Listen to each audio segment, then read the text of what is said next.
Hi, I hope you're well and having a good day. So we're going to look at some stretches that you should do after you've played golf. Okay, now I could have gone to town here, so I've tried to limit it to 4 or 5 really effective stretches.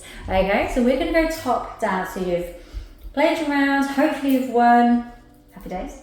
We are going to look firstly at stretching through our shoulders. Obviously golf is quite heavy on the shoulders, particularly our pectoral muscles. So a nice standing way of stretching those, because I'm going to be honest, no one wants to lie down in the middle of the club or car park or anywhere else and look a bit odd. So we're going to try and do these standing. We're going to interlace our fingers behind our back and we're just going to draw them behind. So here we're getting pectorals and we're also getting biceps. And we're just going to hold for a good 10 seconds.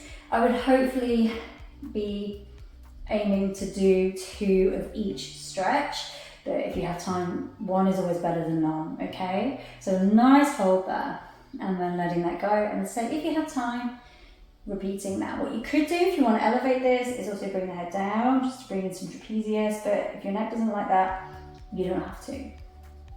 So we've stretched through pectorals and biceps.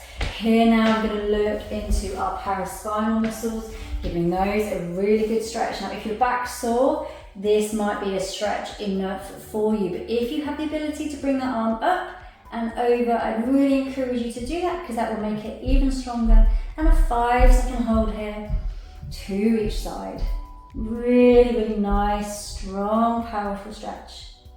Again, hopefully aiming for 2 on each side. This is one of my all-time favorite stretches. I just love it. You get so many muscle groups.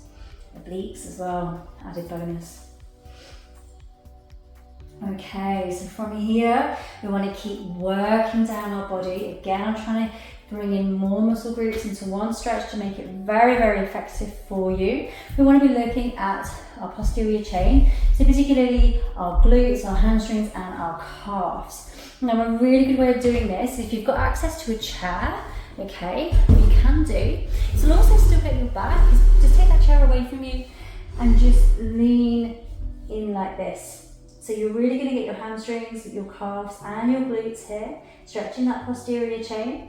If you want to be teacher's pet, 10 house points, bring this arm through. Again, that will just add in a bit more of a spine stretch. Really, really nice one.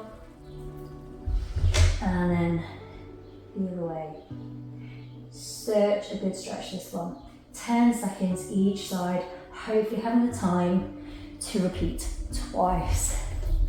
Now, with the walking, with the hip involvement in golf, I'd really like a quadricep and hip flexor stretching. So if your balance isn't so great, you are going to need a wall to hold on to here, but also if your knees and hips don't facilitate, this won't be a stretch that you're likely going to want to do, but I'm going to show you anyway, because for some people it might be an option.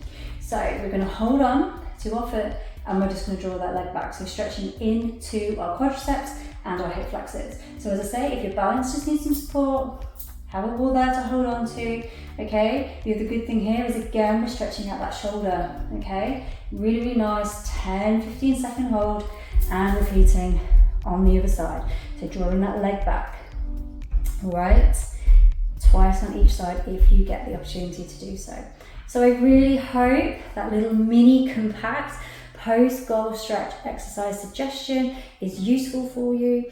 Honestly, I could go to town and give you a program much longer, but also if you want one that is specific to you, let me know, because if some of those stretches aren't really accessible for you, don't really work, there's always a workaround. So in the meantime, I wish you a very happy, healthy day.